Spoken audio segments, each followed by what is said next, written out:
বিশ্ব সংবাদে আপনাকে স্বাগত। শুরুতেই জানাবো হাতে পাওয়া সর্বশেষ আন্তর্জাতিক সংবাদের শিরোনাম, পরে বিস্তারিত।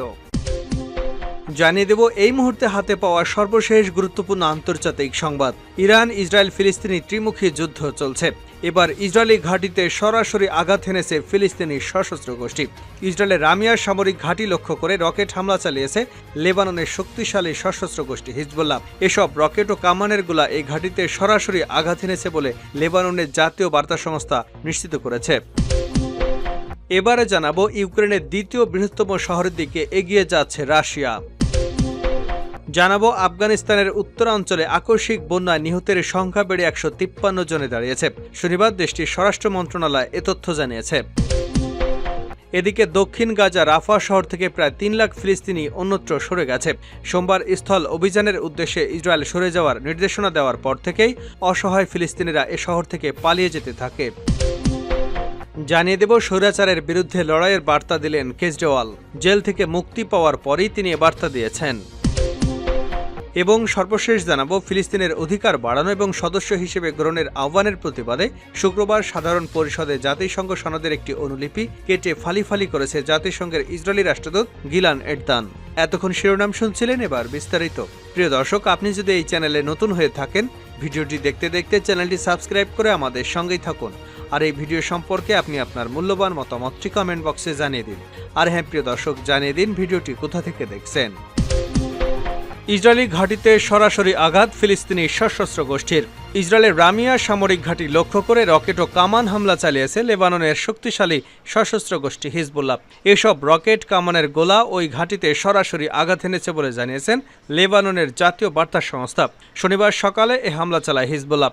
তবে রামিয়া সামরিক ঘাঁটিতে হিজবুল্লাহর এই হামলার ব্যাপারে ইসরায়েলি সেনাবাহিনী তাৎক্ষণিকভাবে কোনো প্রতিক্রিয়া জানায়নি।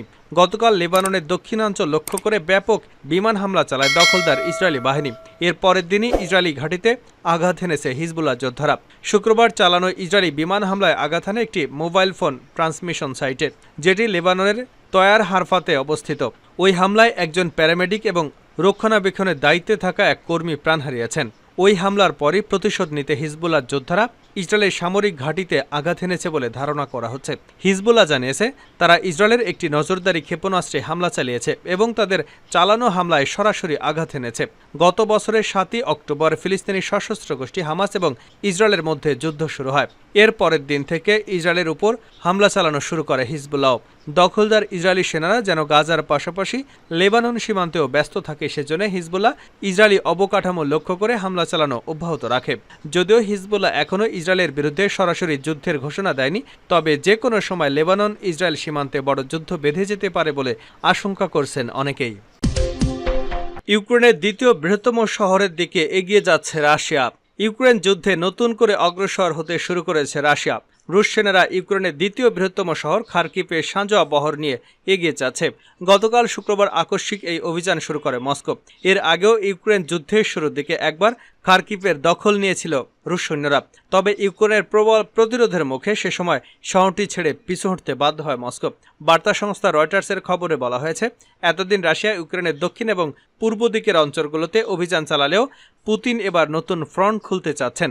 এর মধ্যে রুশ বাহিনী খার্কিভ শহরের দিকে বেশ খানিকটা এগিয়েও গেছে। শুক্রবার সন্ধ্যায় ইউক্রেনের জেনারেল স্টাফ প্রথমবারের মতো বলেছেন, রাশিয়া সুমিও এবং চেরনিহিভের কাছাকাছি ইউক্রেনীয় অঞ্চলের কাছে খার্কিভ শহরের উত্তরে সেনা সমাবেশ করেছিল। রুশ সেনারা ভোর 5টার দিকে সাঁজোয়া বহর নিয়ে সেখানে হামলা শুরু করে। ইউক্রেনের প্রতিরক্ষা মন্ত্রণালয় জানিয়েছে তারা খার্কিভে রুশ বাহিনীকে মোকাবেলার জন্য অতিরিক্ত সেনা পাঠিয়েছেন। তারা আরও জানিয়েছেন রুশ বাহিনী খার্কিভের সীমান্তবর্তী শহর ভবোসানস্কে ব্যাপক গোলাগুলি এবং বোমা হামলা চালিয়েছে। অবশ্য ইউক্রেন মাসখানেক আগেই এই অঞ্চলে রাশিয়ার সেনা সমাবেশ করেছে বলে জানিয়েছিল। ইউক্রেনের প্রেসিডেন্ট ভলোদিমির জেলেনস্কি কিয়েভে এক সংবাদ সম্মেলনে বলেছেন, রাশিয়া পাল্টা আক্রমণের একটি ঢেউ নতুন করে শুরু করেছে। বর্তমানে সেখানে ভয়ঙ্কর যুদ্ধ চলছে। জেলেনস্কি বলেন, রাশিয়ার সঙ্গে 1600 কিলোমিটার দীর্ঘ রণক্ষেত্রে তীব্র লড়াই চলছে বলে তাকে রিপোর্ট করেছে শীর্ষ কমান্ডার ওলেকজান্দর সিরস্কি। খার্কিভের গভর্নর ওলে সাইনবো জানিয়েছে, খার্কিভের আশেপাশে রুশ সেনারা ব্যাপক গোলাবর্ষণ শুরু করেছেন। তিনি জানান, 2 বছরেরও বেশি সময় আগে যুদ্ধ শুরুর পর খার্কিভের শহরতলি ভবোসানস্কের জনসংখ্যা 17,000 থেকে কমে মাত্র কয়েক হাজারে নেমে এসেছে। রাশিয়া আক্রমণ শুরুর পর সেই কয়েক হাজারের মধ্য থেকে 1,200 জনের বেশি লোককে সরিয়ে নেওয়া হয়েছে। এর আগে 2022 সালের ফেব্রুয়ারি মাসে রাশিয়া ইউক্রেনের আক্রমণের পর খার্কিভের ইউক্রেনীয় সেনাদের প্রবল প্রতিরোধের মুখোমুখি হয়। পরে গত বছর ইউক্রেন পাল্টা আক্রমণের মুখে রুশরা পিছু হটতে থাকে। অবশেষে রুশ বাহিনী আবারও আক্রমণাত্মক খার্কিভের দিকে অগ্রসর হওয়া শুরু করল। আফগানিস্তানে আকস্মিক বন্যা, নিহত বেড়ে 153। আফগানিস্তানের উত্তরাঞ্চলে আকস্মিক বন্যা নিহতের সংখ্যা বেড়ে 153 জনে দাঁড়িয়েছে।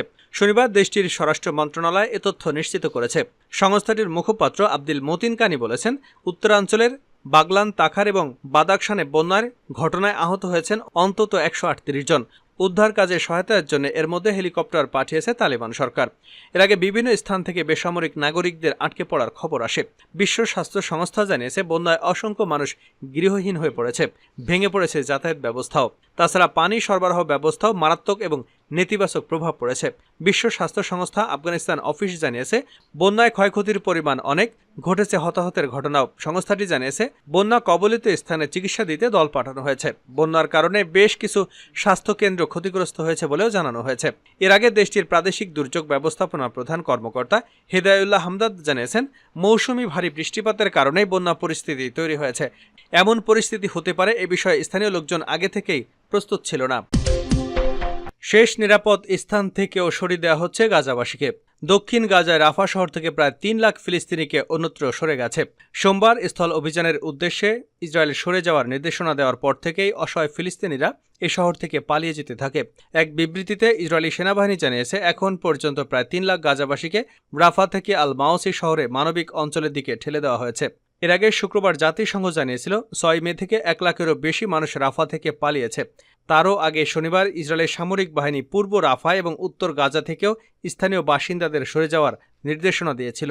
গত বছরের 7 অক্টোবর ইসরায়েল রাফাকে নিরাপদ অঞ্চল ঘোষণা করে। সেসব গাজার উত্তরাঞ্চল থেকে পালিয়ে প্রায় 15 লাখ ফিলিস্তিনি শহরটিতে আশ্রয় নেয়। এখন ইসরায়েলি সামরিক বাহিনী রাফায় বড় ধরনের অভিযান শুরু করার ঘোষণা দিয়েছে। এমন অবস্থায় নিরীহ মানুষজন শেষ নিরাপদ শহরটিও ছেড়ে যেতে বাধ্য হচ্ছেন। জানা গেছে, তাদের বেশিরভাগের মধ্যেই গাজার দেইর আল বালা শহরের দিকে পা বাড়িয়েছেন। সম্প্রতি ইসরায়েলের একরোখা আচরণ তার মিত্র দেশগুলোর কপালেও চিন্তার ভাঁজ ফেলেছে। বিশেষ করে ইহুদি রাষ্ট্রটির পরম মিত্র যুক্তরাষ্ট্র সবচেয়ে বেশি বিপাকে পড়েছে। মার্কিন প্রশাসনের চোখ রাঙানি এবং একের পর এক সতর্কতা উপেক্ষা করেই গাজায় হামলা চালানো অব্যাহত রেখেছে ইসরায়েল।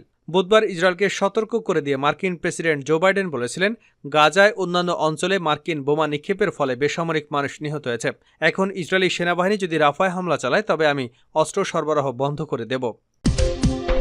প্রকাশ্যে জাতিসংঘ সনদ কাটলেন ইসরায়েলি রাষ্ট্রদূত। ফিলিস্তিনের অধিকার বাড়ানো এবং সদস্য হিসেবে গ্রহণের আহ্বানের প্রতিবাদে শুক্রবার সাধারণ পরিষদে জাতিসংঘ সনদের একটি অনুলিপি কেটে ফালি করেছে জাতিসংঘের ইসরায়েলি রাষ্ট্রদূত ফিলাত এরদান। শুক্রবার জাতিসংঘের সাধারণ পরিষদের অধিবেশনে কাগজ কাটার একটি আধুনিক যন্ত্র দিয়ে তিনি সনদের অনুলিপি কেটে ফেলেন। এ সময় তিনি অন্যান্য সদস্য রাষ্ট্রগুলোর উদ্দেশ্যে বলেন, এটি আপনাদের জন্য লজ্জার।